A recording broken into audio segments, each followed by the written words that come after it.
ನಮಸ್ಕಾರ ಸ್ನೇಹಿತರೆ, ಶ್ರೀ ಕೃಷ್ಣ ಸಂದೇಶ ನಮ್ರೀಲ್ಸ್ ಯೂಟ್ಯೂಬ್ ಚಾನೆಲ್ಗೆ ನಿಮಗೆಲ್ಲರಿಗೂ ಸ್ವಾಗತ. ಒಂದು ದಾರಿ ಮುಚ್ಚಿ ಹೋದರೆ ಖಂಡಿತವಾಗಿಯೂ ಮತ್ತೊಂದು ದಾರಿ ತೆರೆದೇ ಇರುತ್ತದೆ. ಅದನ್ನು ಗುರುತಿಸಿದರೆ ಅದೇ ನಮಗೆ ವಿಜಯದ ಮಾರ್ಗವಾಗುತ್ತದೆ.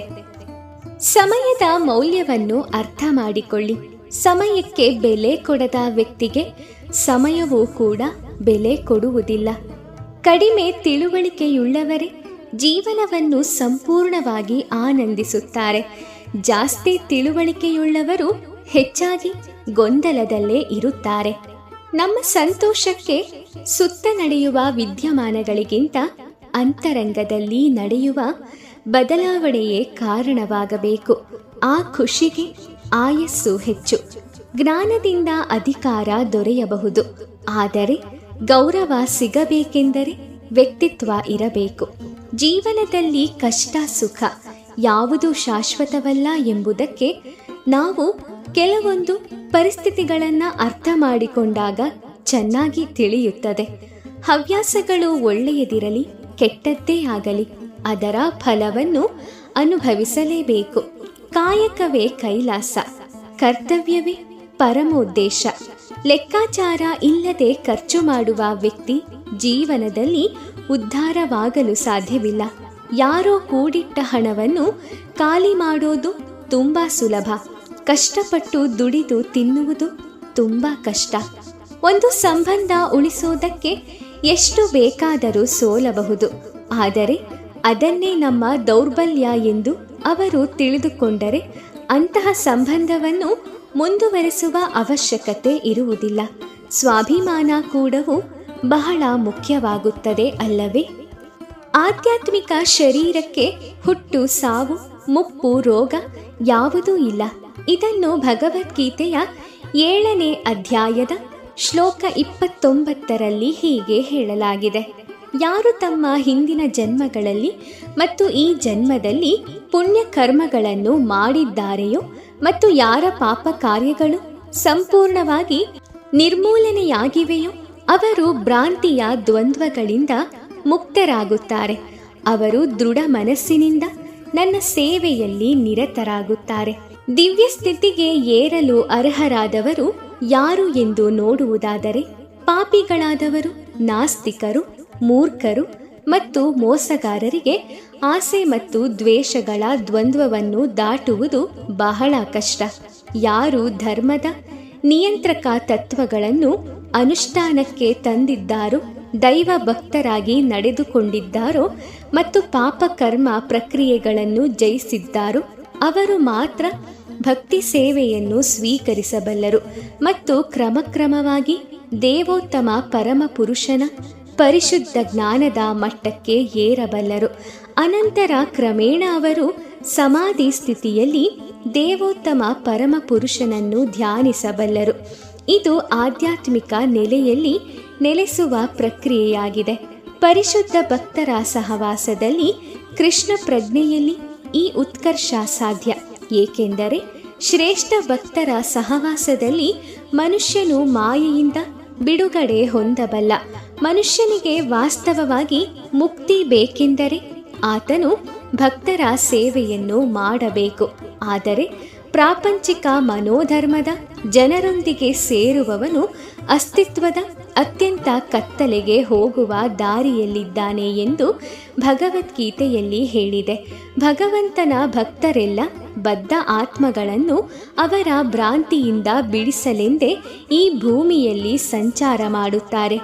ಪರಮಪ್ರಭುವಿನ ಅಧೀನರಾಗಿರುವ ತಮ್ಮ ಸಹಜ ಸ್ವರೂಪವನ್ನು ಮರೆಯುವುದು ಭಗವಂತನ ನಿಯಮದ ಮಹಾ ಉಲ್ಲಂಘನೆ ಎಂದು ನಿರಾಕಾರವಾದಿಗಳಿಗೆ ತಿಳಿಯದು. ತನ್ನ ಸಹಜ ಸ್ವರೂಪದಲ್ಲಿ ಮತ್ತೆ ಸ್ಥಾಪಿತನಾಗದೆ ಯಾವ ಮನುಷ್ಯನಿಗೂ ಪರಮ ಪುರುಷನನ್ನು ಅರ್ಥ ಮಾಡಿಕೊಳ್ಳುವುದಾಗಲಿ ಅಥವಾ ದೃಢ ಸಂಕಲ್ಪದಿಂದ ಅವರ ದಿವ್ಯ ಪ್ರೇಮ ಪೂರ್ವಕ ಸೇವೆಯಲ್ಲಿ ತೊಡಗುವುದಾಗಲಿ ಸಾಧ್ಯವಿಲ್ಲ. ಮುಪ್ಪು ಸಾವುಗಳಿಂದ ಬಿಡುಗಡೆ ಹೊಂದುವುದಕ್ಕಾಗಿ ಶ್ರಮಿಸುತ್ತಿರುವ ಬುದ್ಧಿವಂತರು ಭಕ್ತಿ ಸೇವೆಯನ್ನು ಮಾಡುತ್ತಾ ನನ್ನಲ್ಲಿ ಆಶ್ರಯವನ್ನು ಪಡೆಯುತ್ತಾರೆ. ನಿಜವಾಗಿಯೂ ಅವರು ಬ್ರಹ್ಮನ್ ಅಂದರೆ ಅವರು ದಿವ್ಯ ಕರ್ಮಗಳ ವಿಷಯದಲ್ಲಿ ಪ್ರತಿಯೊಂದು ಸಂಗತಿಯನ್ನು ಸಮಗ್ರವಾಗಿ ತಿಳಿದಿರುತ್ತಾರೆ.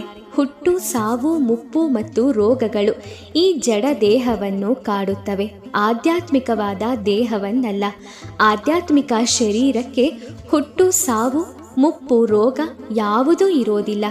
ಆದುದರಿಂದ ಆಧ್ಯಾತ್ಮಿಕ ಶರೀರವನ್ನ ಪಡೆದು ದೇವೋತ್ತಮ ಪರಮ ಪುರುಷನ ಜೊತೆಯಲ್ಲಿ ಭಕ್ತಿ ಸೇವೆಯಲ್ಲಿ ತೊಡಗುವವನು ನಿಜವಾಗಿಯೂ ಕೃಷ್ಣನ ಭಕ್ತಿಗೆ, ಮೆಚ್ಚುಗೆಗೆ ಪಾತ್ರನಾಗಿ ಎಲ್ಲ ಭವಬಂಧನಗಳಿಂದ ಮುಕ್ತನಾಗುತ್ತಾನೆ. ಅಹಂ ಬ್ರಹ್ಮಾಸ್ಮಿಯಂತೆ, ನಾನು ಚೇತಾತ್ಮನು. ತಾನು ಬ್ರಹ್ಮನ್ ಅಥವಾ ಚೇತಾತ್ಮ ಎನ್ನುವುದನ್ನು ಮನುಷ್ಯನು ಅರ್ಥ ಮಾಡಿಕೊಳ್ಳಬೇಕೆಂದು ಭಗವದ್ಗೀತೆಯಲ್ಲಿ ಹೇಳಲಾಗಿದೆ.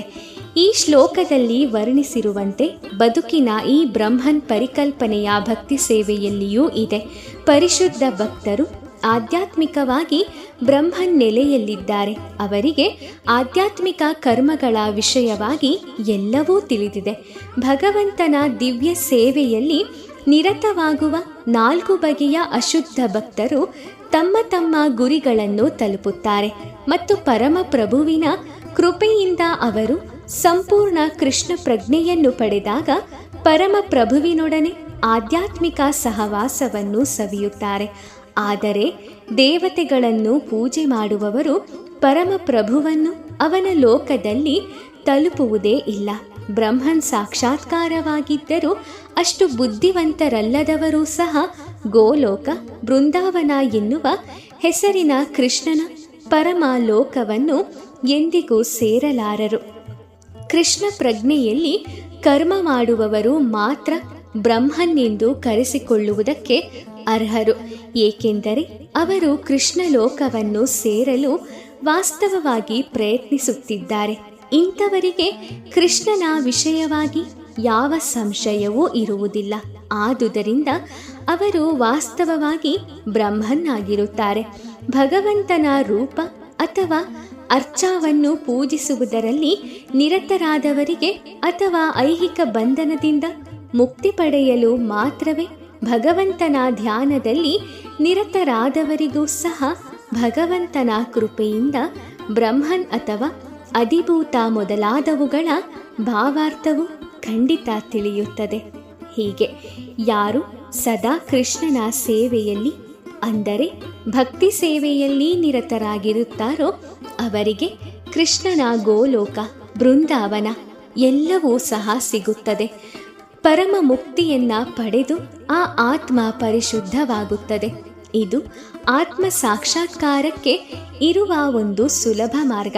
ಅಂದರೆ ನಾವು ಈ ಜಡವಸ್ತುವಿಗಳಿಗೆ ಮೋಹಿತರಾಗದೆ ನಮ್ಮ ಆತ್ಮವನ್ನು ಶುದ್ಧೀಕರಣಗೊಳಿಸಬೇಕು, ಆತ್ಮ ಸಾಕ್ಷಾತ್ಕಾರ ಮಾಡಬೇಕು. ಇದಕ್ಕೆಲ್ಲ ಇರುವ ಮಾರ್ಗ ಆಧ್ಯಾತ್ಮಿಕ ಮಾರ್ಗ, ಧ್ಯಾನ. ಹೀಗೆ ಯಾವಾಗಲೂ ಕೃಷ್ಣನ ಪ್ರಜ್ಞೆಯಲ್ಲಿ ಇದ್ದು ಅದನ್ನು ನಾವು ನಮ್ಮ ಜೀವನದ ಒಂದು ಭಾಗವನ್ನಾಗಿ ಮಾಡಿಕೊಂಡಾಗ ಖಂಡಿತವಾಗಿಯೂ ಭಗವಂತ ನಮಗೆ ಒಲಿಯುತ್ತಾನೆ ಮತ್ತು ಯಾವುದೇ ಕಷ್ಟಕರ ಪರಿಸ್ಥಿತಿಗಳಲ್ಲೂ ನಮ್ಮ ಕೈ ಹಿಡಿದು ಕಾಪಾಡುತ್ತಾನೆ ಎನ್ನುವುದು 100ಕ್ಕೆ 100ರಷ್ಟು ಸತ್ಯ. ಇದನ್ನು ಭಗವದ್ಗೀತೆಯಲ್ಲಿ ಕೃಷ್ಣನೇ ಸ್ವತಃ ತಿಳಿಸಿದ್ದಾನೆ. ಹಾಗಾಗಿ ಸದಾ ಕಾಲ ನೀವು ಕೃಷ್ಣ ಪ್ರಜ್ಞೆಯಲ್ಲೇ ಇರಿ, ಅದನ್ನೆಂದಿಗೂ ಮರೆಯಬೇಡಿ. ಓಕೆನಾ ಸ್ನೇಹಿತರೆ? ಈ ಸಂದೇಶಗಳು ನಿಮಗೆ ಇಷ್ಟ ಆಗಿದೆ ಅಂತ ನಾನು ಅಂದ್ಕೊಳ್ತೀನಿ. ವಿಡಿಯೋ ಇಷ್ಟ ಆಗಿದ್ದರೆ ಲೈಕ್ ಮಾಡಿ, ಶೇರ್ ಮಾಡಿ, ಹಾಗೆ ನಿಮ್ಮ ಅನಿಸಿಕೆಗಳನ್ನು ಕೂಡ ಕಮೆಂಟ್ ಮಾಡಿ. ಇದೇ ರೀತಿಯ ಭಗವದ್ಗೀತೆಯ ವಿಚಾರಗಳು, ಕೃಷ್ಣ ಪರಮಾತ್ಮನ ಸಂದೇಶಗಳನ್ನು ನೀವು ತಿಳ್ಕೊಳ್ಳೋಕ್ಕೋಸ್ಕರ ನಮ್ಮ ರೀಲ್ಸ್ ಯೂಟ್ಯೂಬ್ ಚಾನಲ್ಗೆ ಮರೆಯದೆ ಸಬ್ಸ್ಕ್ರೈಬ್ ಆಗಿ. ಮುಂದಿನ ವಿಡಿಯೋದಲ್ಲಿ ಭೇಟಿ ಮಾಡ್ತೀನಿ. ಓಂ ಶ್ರೀ ಕೃಷ್ಣಾಯ ನಮಃ. ಆ ಕೃಷ್ಣ ಪರಮಾತ್ಮ ನಿಮ್ಮೆಲ್ಲರಿಗೂ ಒಳ್ಳೆಯದನ್ನು ಮಾಡಲಿ. ಧನ್ಯವಾದಗಳು.